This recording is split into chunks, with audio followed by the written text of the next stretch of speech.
on top. You don't want these You don't want someone else to women take and your these power, immigrants your and all these people ability. coming in. Right. If you're I used know. to privilege, equality feels like oppression. Yes. I read that yes. somewhere. That's a good way to put it. Of course, I grew up without learning about CRT, critical race theory, which is illegal in Florida to teach and other places, not everywhere. Because white people don't want to be uncomfortable when their kids start learning about how bad their ancestors were. Well, and I think Trump I read something that He wanted to do was trying to sign an executive order, right? That maybe he already did. That in any federal building, monument, whatever, historical thing, that there can be nothing derogatory about the United States. It can only talk about, like, it can only portray the positive, amazing place that we are. And they were like, this is going to be really interesting. Like, she goes to school in South Carolina. And so, like Charleston is this super cool city to go to.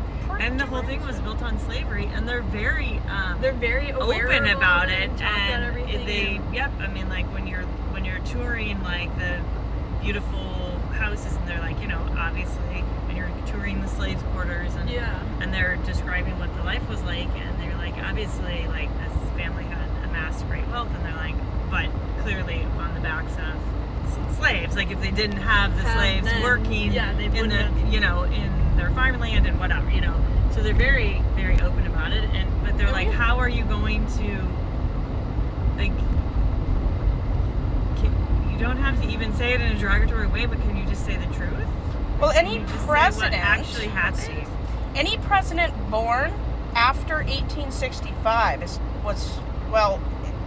wasn't a slave owner, but anyone who's on any monument before 1860 was a slave owner. And that's a fact. Even Thomas Jefferson, he owned his children. He had multiple children with like mistresses slaves and stuff. Well, Sally Hemings was his dead widow's half-sister.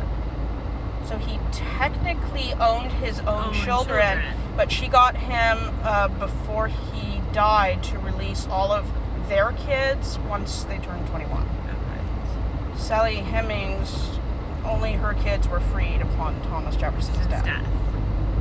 And that was because Thomas Jefferson died penniless. He owned so much.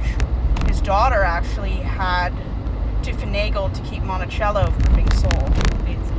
They had to sell most of their slaves just to walk down the road without being in debtor's prison. Yeah. So,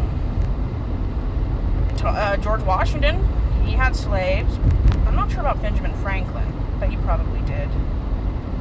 I would imagine one of them did. Because that, and in their defense, like, I mean, that was what the acceptable. So I'm just saying, like, you don't even have to come at it from a derogatory standpoint. But This happened. This is what life was. But it's weird because France helped us, and anyone who was a slave, once they entered France, were automatically freed. So people like Sally Hemings, when they went with Thomas Jefferson to France, she returned of her own volition. She could have stayed. She could have stayed there as a free. But I mean, France bankrupted their economy, which was one of the 3 reasons 10 years later the French Revolution happened. And slavery was illegal in France. They actually killed everybody who thought they owned people, also known as the monarchy. Okay. France didn't put up with that. They were pretty free-thinking people until you said something bad about the